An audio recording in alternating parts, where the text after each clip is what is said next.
Siapa sebenarnya Jessica Wong ya? Bilang bahwa keluarga tante adalah konglomerat di Australia. Kita coba nge-review dari rumahnya lah ya. Duitnya banyak habis, dipersin mau auto. Kalau saya atau ayah atau ibu atau keluarga diperas dan menjual rumah atau harta benda. Oke, halo guys, kembali lagi di channel FKR Project yang selalu memberi kalian konten-konten yang menarik dan aktual tentang viral di dunia sosial media. Dan gue bakal ngebahas secara mendalam tentang kasus-kasus tersebut di channel ini. Dan kita akan ngebahas juga secara objektif ya dari berbagai sudut pandang kalian ya. Dan dari komen-komen kalian kita bakal ngebahas. Dan buat teman-teman yang baru mampir, jangan lupa guys bantu gue klik dulu tombol subscribe-nya. Yang udah klik tombol subscribe, gue ucapin banyak-banyak terima kasih. Jangan lupa juga kalian klik like, komen, dan di share-nya ya. Oke, jadi gue penasaran juga. Akhirnya setelah gue nge-reaction dari sosok ayahnya Myrna, jadi gue penasaran asal-usul keluarganya Jessica, yang dimana Jessica kan pernah tinggal di Australia. Dikabarkan orang tuanya tuh konglomerat ya, kaya karena bisa menyewa pengacara Tito ya. Tito yang cukup terkenal dan ternama. Kalian penasaran kan sama sosok di balik latar belakang siapa itu Jessica, siapa itu orang tuanya? Karena orang tuanya sendiri gak pernah muncul klarifikasi, beda banget dengan kayak ayahnya Myrna ya, yang selalu muncul, yaitu Edi Darmawan ya. Nah, oke, kita coba bahas keluarga mereka, latar belakang Jessica Myrna dari Jejak Digit.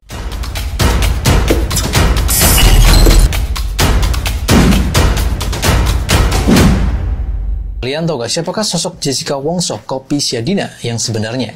Ini dia.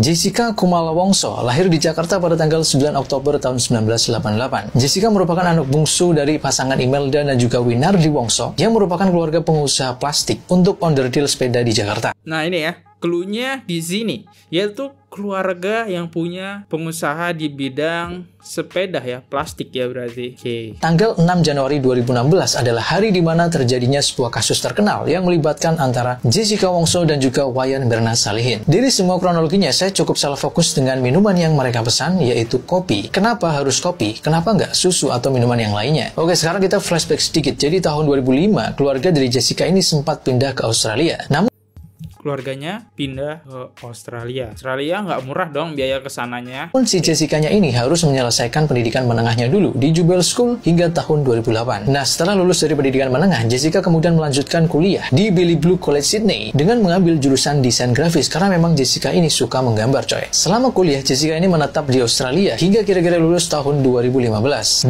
Oke, jadi tahun 2015 itu dia lulus. Habis menetap di Australia 2008 ke 2015. Oke, itu cukup lama ya berarti. Oke, tinggal di sana pasti mahal dong biaya hidup. Semasa kuliahnya itulah Jessica dan Myrna saling mengenal. Walaupun berbeda jurusan, cuman sama-sama berasal dari Indonesia. Gimana menurut kalian? Beda jurusan ya, berarti masih satu fakultas kan, jurusan kan dia bilang, berarti beda jurusan aja berarti, dan sama-sama asal di Indonesia ya, dan dipertemukan di kafe. Dan sialnya adalah si Myrna itu mengakhiri hidup di situ dengan sebuah kopi sianida. Menarik ya. Oke, lanjut lagi jejak digital yang gue temuin apa di sini. Siapa sebenarnya Jessica Wong ya? Bukan konglomerat, ini profesi asli orang tua Jessica Wongso.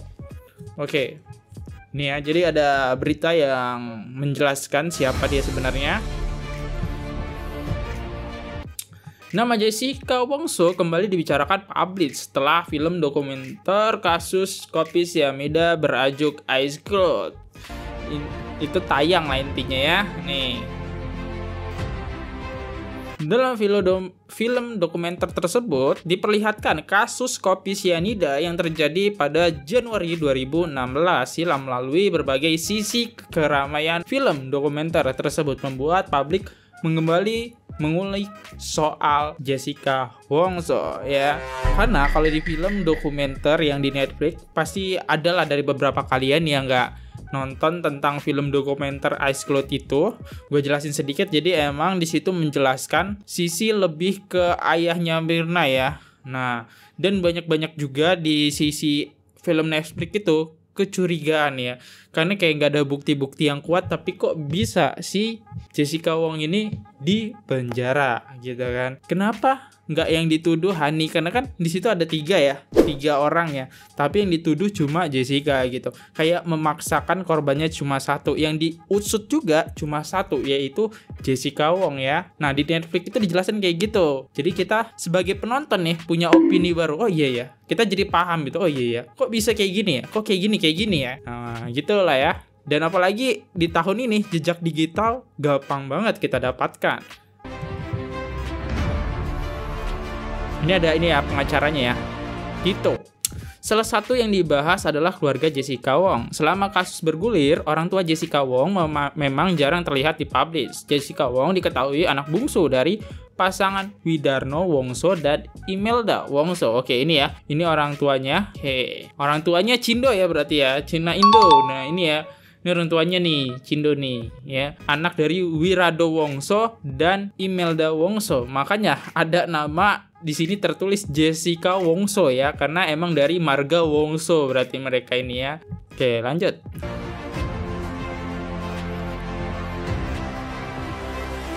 Kedua orang tua Jessica sejak tahun 2005 tinggal di Australia. Pada 2015, Jessica kembali ke Indonesia setelah menyelesaikan studi di Australia. Oke.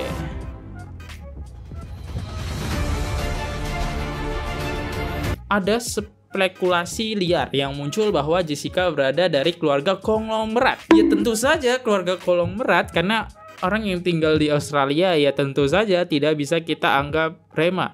Angka kemiskinannya sangat kecil ya di Australia, beda banget di Indonesia. Angka kemiskinan yang cukup besar banget. Terus apa di sini ditulis? Namun spekulasi tersebut dibantah tegas oleh Imelda Wongso dalam sebuah acara televisi. Imelda Wongso itu ibunya ya, berarti ibunya ngebantah guys. Imelda Wongso menjelaskan bahwa keluarganya bukan berada dari konglomerat. Tapi kok bisa tinggal di Australia kalau bukan konglomerat? Oh mungkin berkecukupan lebih lah ya.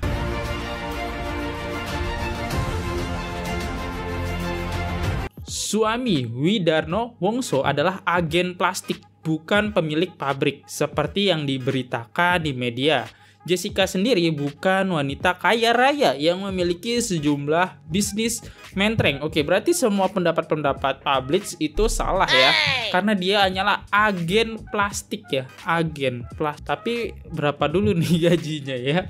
Agen. Tapi tentu saja yang paling besar adalah pemilik ya. Kita nggak bisa memungkirkan pemilik pabrik lah tentu saja yang paling besar. Jadi keluarga Jessica ini ibu dan ayahnya berarti bukan orang kaya ya, orang yang berkecukupan lebih di atas rata-rata. Karena orang tinggal di Australia tentu saja.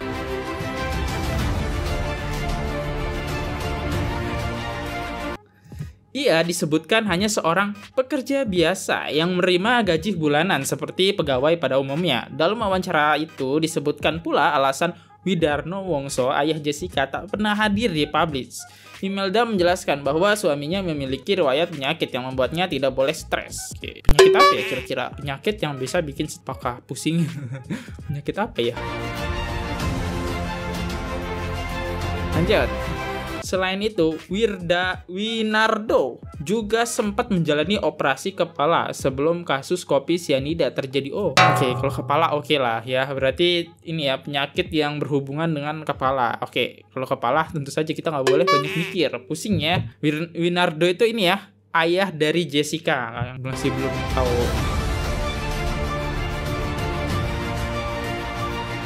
Hingga saat ini, Jessica Wongso sendiri masih menjalani hukuman dari vonis penjara 20 tahun ya. Jadi dari 2015 ya. 2016 apa 15 tuh. Dan udah berjalan sampai sekarang. Wow, kasihan banget ya Jessica. Yang dimana kasus-kasusnya bukti-bukti tidak kuat tapi dia harus tetap di penjara. Dan yang anehnya ya, jujur ya, yang anehnya ini menurut pendapat gua, yang diperiksa itu cuma ditekankan Jessica. Emang yang karena menaruh kecurigaan gitu. Tapi curiganya juga nggak masuk akal ya. Yang pertama tuduhan itu, motifnya yang dibicarakan, motifnya adalah karena dia sebel gitu, benci atau nggak dibolehin nikah gitu. Kan aneh gitu sampai ngebunuh. Nggak dibolehin nikah. Si Mirna ini nggak boleh nikah sama pasangannya ya. Motifnya kayak gitu. Terus ngebunuh kan agak aneh gitu. Kalau pacar nih, ini pacar gue nih, terus nikahnya sama temen gue nih, kan itu bisa jadi tuh motif balas dendam kan. Sebelum ini bukan siapa-siapa, cuma ngasih saran, gak dibolehin. Si Jessica itu dibunuh gitu. Jessica Lacey Mirna itulah ya. Dan kedua adalah bukti-bukti yang disampaikan di pengadilan itu gak kuat, tapi langsung aja dituduhin. Karena kasus ini berjalan cukup lama ya teman-teman, cukup lama guys, berbulan-bulan ya. Dan di tahun 2016 gue masih cukup bego lah ya untuk ngebahas kasus lah ya, kayak gue masih suka nonton Doraemon. Oke, coba langsung masuk aja ke komen. Kita lihat pandangan mereka ya. Ayahnya Jessica sama ayahnya Mirna kok mirip ya. Iya lagi. Ya. Ngomongin Pak Wongso kok malah muka Pak Solihin yang dimunculi.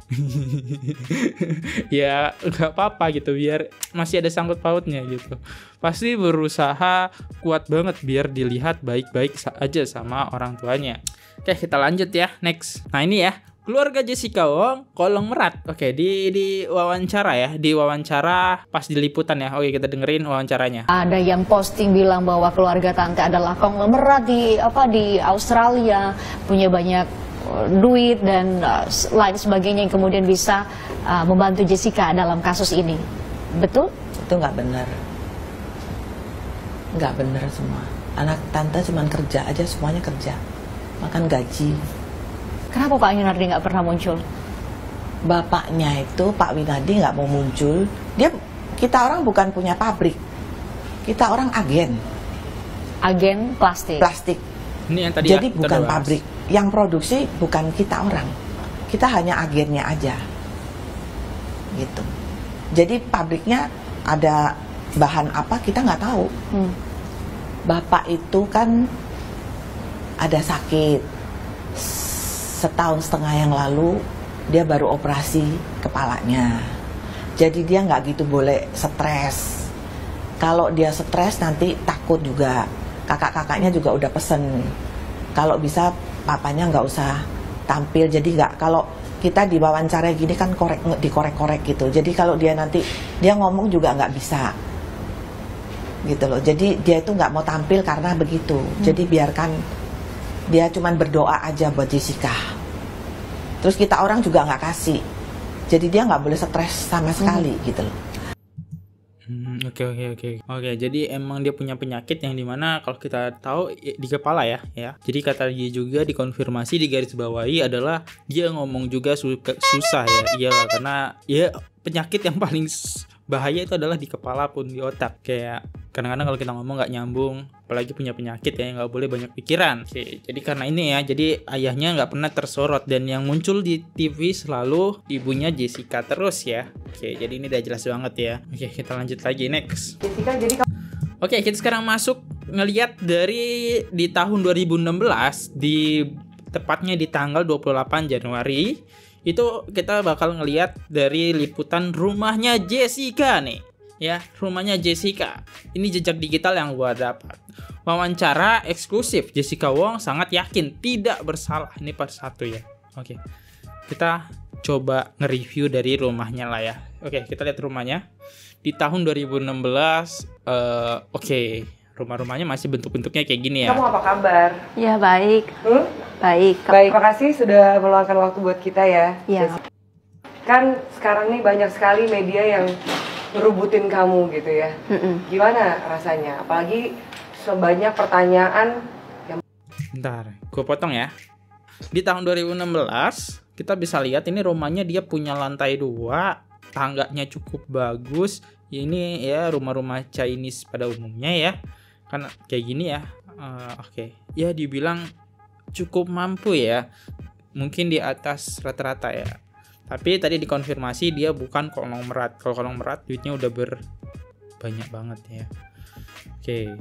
Ini di atas mampu lah, bukan sederhana lagi sih ini. Lihat aja nih, di tahun 2016 kursinya aja masih bagus, guys. Gokil sih.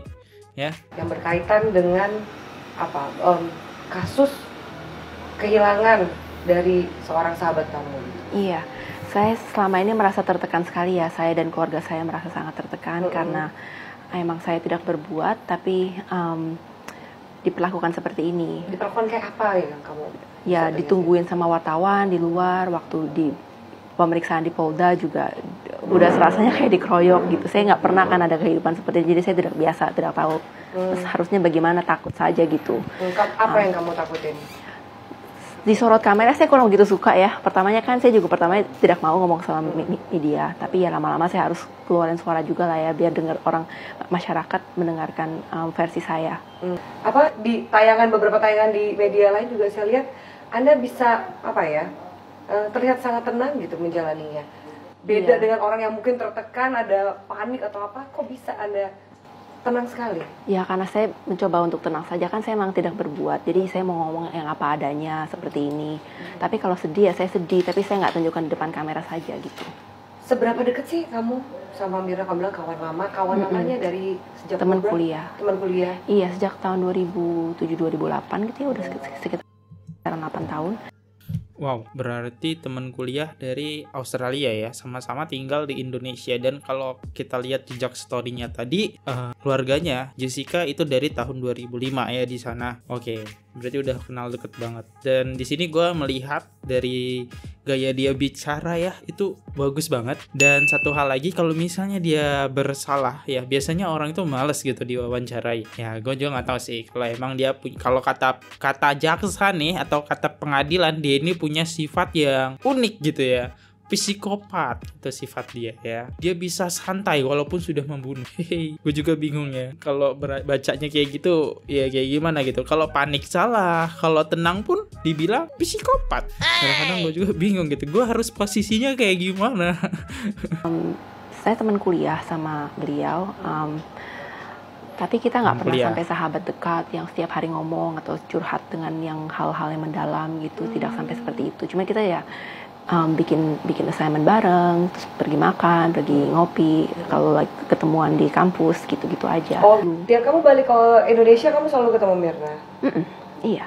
Tapi saya kan jarang jadi pulang ke sini. Jadi kalau saya pulang ke mereka kayak, Jessica pulang, ayo ketemuan gitu. Oh gitu. Iya. Nah, berarti masih ada dong ya waktu itu WhatsAppan kamu sama dia gitu, masih ada dong? Saya nggak simpen, tapi masih ada. Polisi udah punya. Udah ada. Udah di print, udah dicetak. Nah, sejauh ini kan kamu terus dimintain keterangan sama polisi. Jadi udah berapa kali nih sama polisi diperiksa? Saya dipanggil 5 kali ya.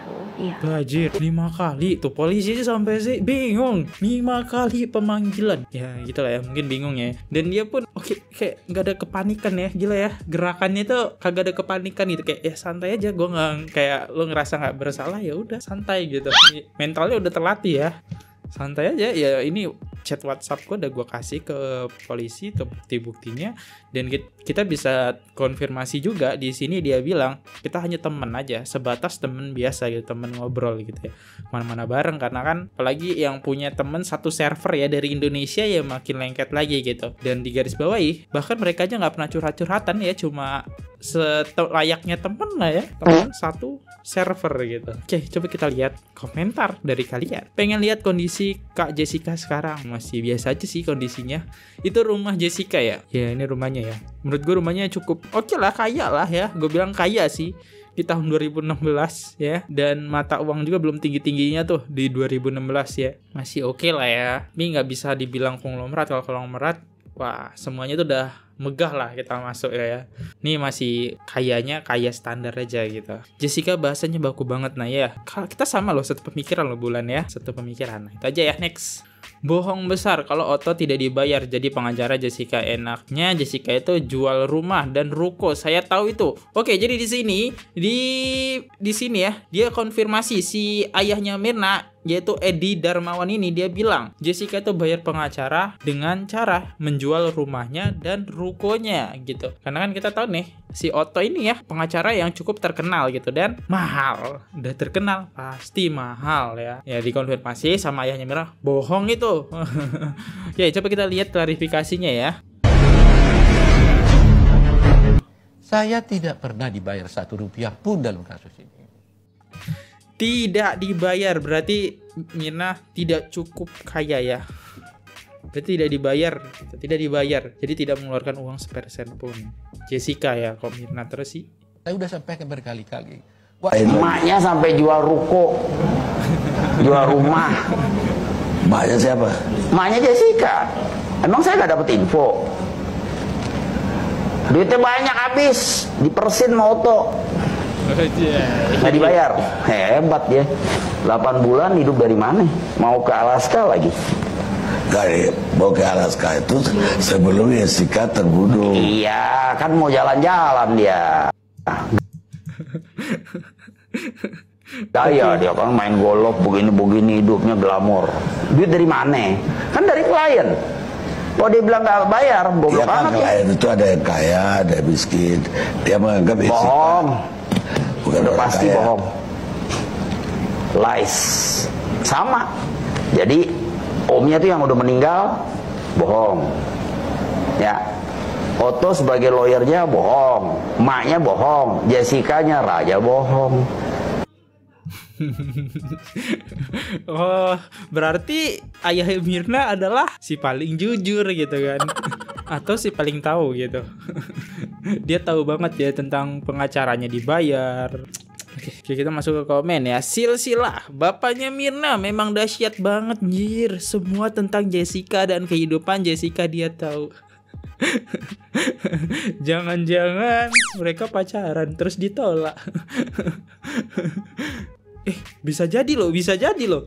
Kayak gue baru enggak. Sedangkan ya ayahnya Mirna ini setelah si Mirna meninggal ya, anaknya ya, si ayahnya Mirna itu nikah lagi yang seumuran dengan Mirna gitu. Bisa jadi nih statement baru lagi nih dari komen ini. Menarik ya. Mungkin ayahnya Mirna suka gitu sama Jessica karena kan sering main bareng gitu kan, ngeliat Jessica cantik juga kan. Bisa jadi ini hanya statement ya. Gara-gara komen ini gue jadi kayak kepikiran ke sana kan. bisa masuk. Nih, terus dikonfirmasi lagi ya.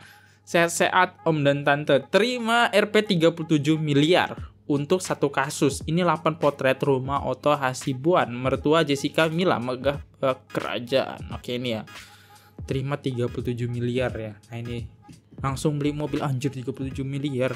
Oh ini kan pengacara handal. Katanya kan bayar beliau itu mahal banget. Berarti katanya Jessica itu bukan orang sembarangan juga. Nah, ini penting nih.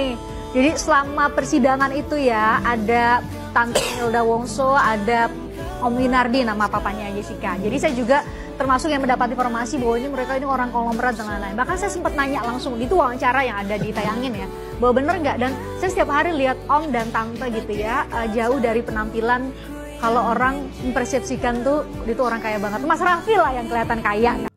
Kan kelihatan doang. Benar. Pura-pura doang. Gitu loh. Jadi orang sederhana yang saya lihat setiap hari ya selama beberapa bulan itu saya lihat orang sederhana banget. Bahkan tiap kali saya bergabung dengan tim pengacara lihat nyusun berkas tuh besok mau hadirin saksi atau ahli siapa, Om dan Tante itu yang nyiapin ini gitu, minum. Baik banget. Atau bahkan kadang-kadang karena Om dan Tante tuh tahu saya nggak makan nasi, Tante udah siapin pisang buat kamu gitu. Jadi makan pisang aja. Jadi makan. Oh, dia mengkonfirmasi ini nggak kaya, katanya dari penampilan, dari tingkahnya pun, makanannya pun nggak melambangkan mereka orang kaya gitu ya. Oke, kita bisa lihat ya di foto yang bawah ini. Oke, kita bisa lihat dengan penampilan bajunya yang cukup sederhana, dengan penampilan ayahnya yang cukup sederhana juga, dan jamnya pun jam-jam biasa aja gitu ya. Nggak ada jam-jam mewah ya. Oke, benar berarti ya. Berarti dikonfirmasi bukan orang kaya ya, bukan sultan lah. Kan bisa banget.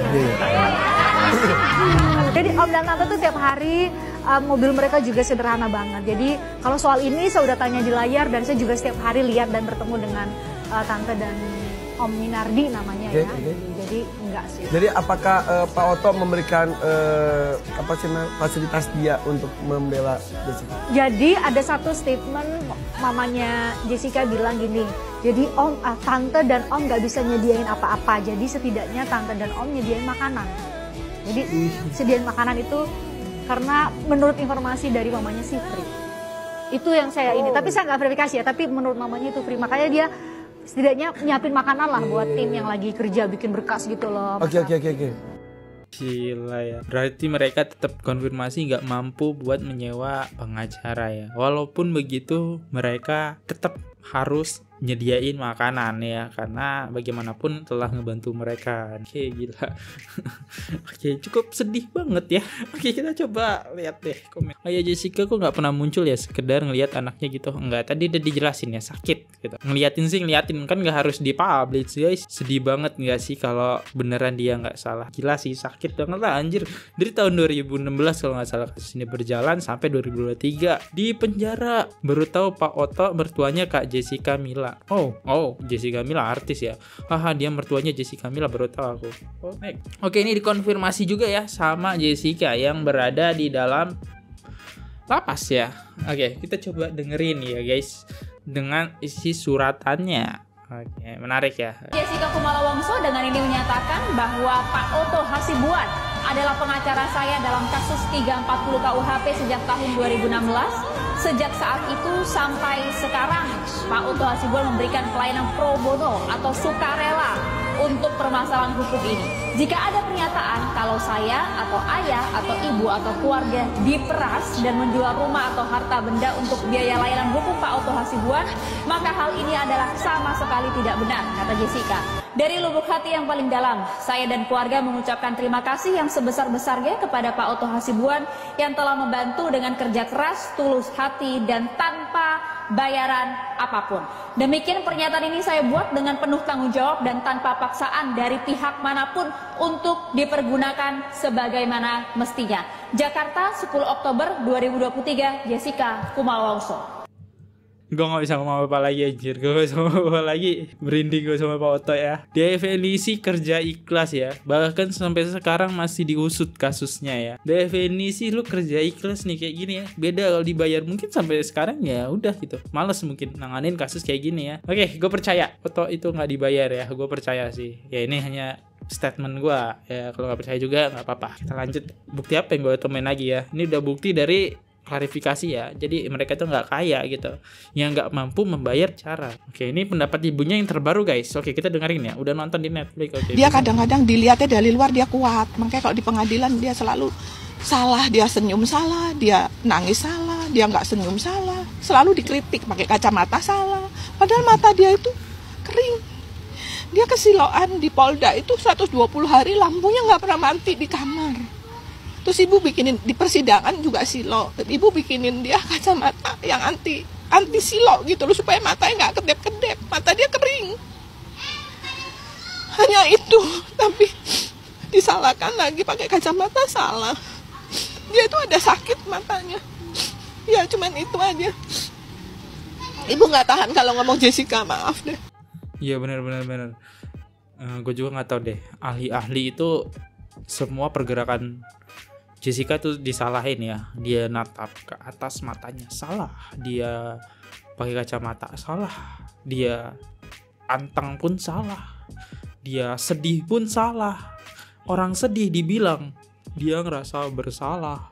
Orang biasa aja nggak ngapa-ngapain nggak ngerasa bersalah, diam kayak gini ngerasa psikopat. Mungkin kalau orang marah bakal didefinisi di sini. Nah, ini udah pasti salah nih. Buktinya dia marah kan, kesel. Berarti dia ada definisi dia ngelakuin kesalahan. Gue juga nggak tahu sih ya. Banyak komentator yang bicara seperti itu. Itu yang kabar gue dapet ya. Semua disalahin. Kasian juga gue sama Jessica guys. Ibu pasti bisa nangis. Ibu malu kalau nangis gini terus di TV. Ibu makanya nggak mau bahas-bahas iya. Merasa posisi kalau di orang tua kamu, bayangin masa depan dia masih panjang tapi dijolimi begini. Maka ibu kan balik-balik ngomong sebenarnya Mirna, ibu juga 2 kali nyesel. Ke satu Jessica dijolimi, kedua Mirna meninggal. Mirna itu sebenarnya nggak meninggal kalau dibawa pakai ambulan. Ibu menyesalkan itu loh. Kenapa? Kasih kesempatan dokter GI merawat dia, kan bisa dikasih oksigen. Itu mau dikasih oksigen terus langsung dijemput sama suaminya bawa, mati di perjalanan, meninggalnya di perjalanan kan. Siapa yang disalah? Mestinya minum kopi dia nggak meninggal. Oh, ibunya menaruh curiga ke suaminya Mirna. Iya juga sih, harusnya mungkin panik lah ya. Harusnya sih bener sih pakai ambulan sih, karena di dalam ambulan ada tim medis ya yang bisa nanganin mengatasi racun, memberhentikan racun tersebut. Oke, jadi ibunya sekarang nyalahin suaminya Mirna. Ayo, jangan-jangan suami Mirna nggak pengen nikah lagi nih. Dokter Joshua bilang ini bukan keracunan, dia nggak keracunan. Dia mesti nggak meninggal, sayang sekali. Saya dari situ sedih lagi 2 kali. Saya tahu masalahnya sekarang, baru tahu. Karena kalau dia diemin dirawat sama dokter Joshua, diemin situ, jangan dibawa. Bawa pun dokter Joshua suruh kontak sama ambulan. Jangan dia bilang cuman 28 menit saya berusaha. Salah, dia bukan gitu. Biarkan dokter Joshua menanganin dulu supaya dia tenang dulu, di oksigen, baru dibawa pakai ambulan. Gak akan meninggal kalau dokter Joshua yang nanganin. Dia sampai Adi Waluyo juga percuma. Dokter Joshua juga dokter umum, Adi Waluyo juga dokter umum. Apa beda? Di perjalanan itu bahaya. Dia bawa sendiri. Saya menyesalkan sejak saya tahu itu, belakangan kan taunya. Saya menyesalkan, mestinya Mirna itu tidak meninggal. Saya sayang loh Mbak sama Mirna. Mirna hidup itu deket. Kalau ngomong sama ibu tuh manja dia. Memang Mirna gak punya salah apa-apa, gak ada salah. Mereka gak kena ribut. Mereka anak baik-baik semua. Cuman ibu menyesalkan, mestinya Mirna itu tidak meninggal kalau suaminya tidak teledor. Gitu loh, suaminya teledor itu. Nggak kasih kesempatan dokter GI menangani lebih lama, langsung dibawa. Dia bisa apa? Kenapa dia langsung bawa gitu? Kenapa dia ngumpet? Dia di situ nggak nemenin istrinya minum kopi. Dia nggak tahu di mana. Ya kan habis ngedrop nggak tahu dia di mana gitu. Terus dia cepat kan datangnya, cepat kan? Dia masih ada di situ nungguin kan?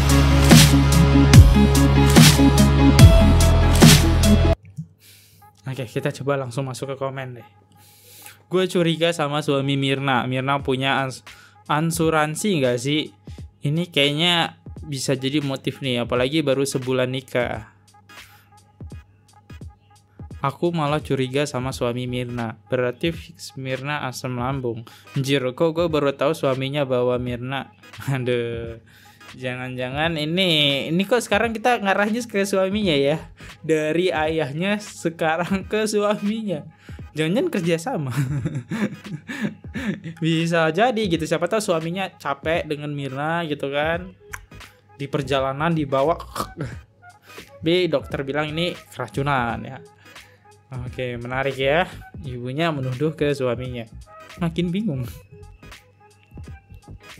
Next. Ini masih di rumah Jessica ya. Ibu Jessica. Ini dengan wawancara yang sama ya. Yang dibilangin tadi ya. Oke, kita dengerin ya pendapatnya lagi. Ditahan. Seperti apa sih kira-kira gambarannya Jessica saat ini?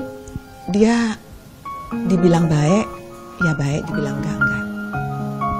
Enggak seluruhnya baik. Dia cuman bingung aja kenapa saya diginiin gitu. Setiap hari bertanya-tanya sering, tapi di Polda tiap hari loh. Kalau di sini kan banyak orang. Duduknya juga nggak bisa enak, beda sama Polda, kita cuma berdua aja. Dikasih fasilitas. Kalau sekarang ketemu sama Bu Imelda ngapain aja tuh? Sebentar loh, di situ nggak bisa lama, beda sama Polda. Jadi kita ngomong cuman paling kita setengah jam, 20 menit udah harus keluar, udah ditungguin.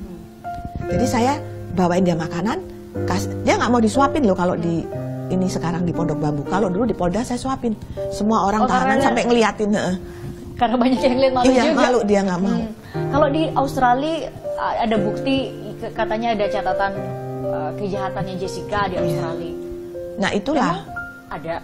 Saya kan udah ada bukti sekarang dari pengadilan Australia sama jaksa, kan udah dikirim aslinya, udah ditok sama konjen Indonesia yang di Sydney. Ada buktinya sama Pak Uto. Jessica tidak ada kriminal. Tidak benar yang dibilang di sini. Bilangnya ada 13 kriminal. Apa 13? Hancur dong hatinya orang tua digituin. Saya sekolah dan kerja di sana. Nah iya, makanya saya protes, saya tanya di situ. Anak saya berbuat apa 13? Soalnya juga kaget, apa 13 kriminal? Tidak. Oke, jadi ini yang pas di jaksa ya dikonfirmasi ada 13 kasus.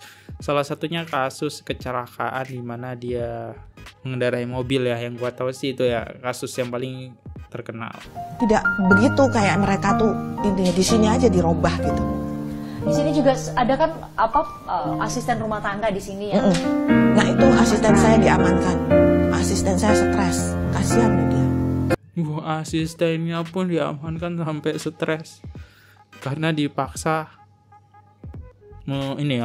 menuduh Jessica yang jelek kali ya. Ngobrol sama ibu.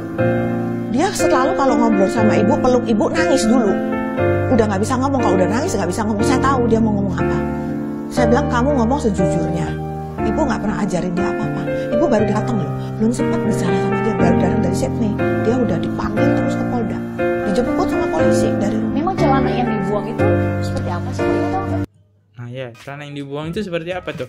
Ini juga celana ya. Jadi celana ini yang dicari-cari sama polisi, yang kabarnya celana itu bekas kena racun sianida ya. Mungkin ketetesan racun sianida. Nah, celana itu yang dicari-cari yang udah dibuang ke tong sampah. Tapi Jessica bilang itu celananya udah robek, jadi makanya dia buang gitu. Oke, coba menurut ibunya gimana nih? Ini celana yang dituduhkan terkena racun sianida ya. Begini ceritanya kan, itu ada keranjangnya Jessica di atas kamar ya. Jadi kalau habis pakai baju seharian, taruh di keranjang. Pagi Mbak naik kan, ambil, kan cuci enggak? Mbak ambil, Jessica copot, kan dia udah shock ya kejadian semalam kayak gitu ya. Di Adi Walu dia pulang, dia kaget gitu kan.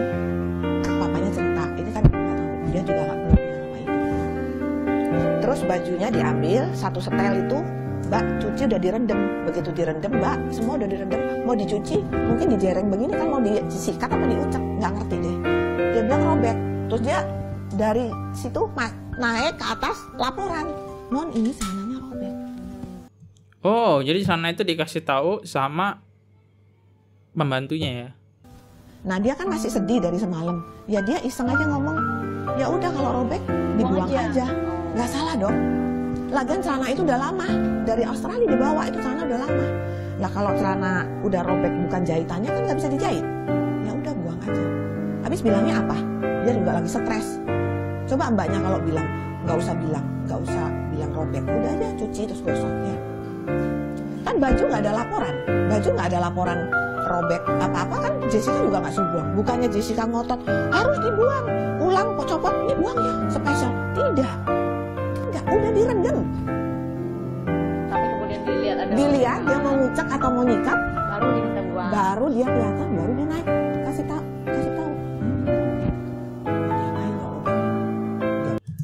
Ini soundnya kegedean guys, pusing kalau gue dengerin soundnya. Ya intinya kayak gitulah ya. Ya kita sudah mencari tahu tentang keluarga latar belakang Jessica. Oke, gue pengen coba masuk ke komen deh ya. Padahal ini nyaranin, padahal ini ya ART-nya sendiri. Oke, kita masuk ke komen. Bajunya dia dipegang ART nggak kenapa-napa tangannya. Ya, jadi kalau kalian ya bekas pakaian tuh kena cyanida gitu ya, yang itu sangat mematikan, itu tangan kalian bisa rusak gitu ya. Kalau kita coba lihat komen kedua, kalau ibunya Jessica cerita semulus ini artinya jujur, yang nggak jujur ya itu podcast sekarang. podcast sekarang dilibatkan. Oke. Gue masuk ke komen deh, ke komen kalian ya di Instagram gue. Jadi kali ini yang gue ngebahas dari Edi Darmawan ya, siapa dia. Jadi gue cari tahu siapa gitu ayahnya ini. Nah di sini tertulis di komen, gara-gara nih bapak muncul di publish dan interview bikin gue penasaran walaupun belum nonton Netflix, dari Yoswanggara. Anjay. Ya sama, gue juga penasaran, makanya gue cari tahu. Ternyata setelah si Mirna meninggal ya, dia nikah lagi dengan yang seumuran Mirna gitu ya. Komen kedua dari Olivia Putri ya, tingkahnya Pak Edi udah kayak orang terkaya di Indonesia yesterday. bener. Ayahnya Mirna patut dicurigai nggak beres ini? Harus sih. Karena yang apa ya? Karena yang diselidiki itu kasihan banget cuma Jessica gitu. Padahal ya di kasus tersebut ada Hani gitu, ada ayahnya Jessica, ada ayahnya Jessica, ayahnya Mirna, ada suaminya Mirna, ada teman-temannya Mirna di situ kan. Nah, kenapa yang dicurigai Jessica? Tapi sih informasinya gue dapet yang dicurigai Jessica karena Jessica yang mesen tempatnya, datang duluan ya, gitu. Hobinya main tembak, sasarannya duit Mirna, yang dibidik nyawa yang kena Jessica. Tambahkan di Pandu ahli hukum tembak, kena tempat dan telak. Peluru itu mahal, jangan sampai terbuang sia-sia. Jenderal Tito, kau saksinya. Kehebatan juru tembak. Dari komen Sarlan 4739. Waduh. Ini mantap nih komennya. Hobinya tembak, duit Mirna, yang dibidik nyawanya Jessica. Nyawa yang kena Jessica. Ya. Masuk ya. Ya, gini aja ya. Gue di sini Fadli, undur diri. Kalau ada salah kata mohon dimaafkan. Sampai jumpa di next video. See you. Goodbye. Bye-bye. Oke guys, subscribe channel FKR Project. Jangan lupa kalian subscribe channelnya FKR Project. Subscribe channel FKR Project. Hai guys, jangan lupa untuk subscribe FKR Project.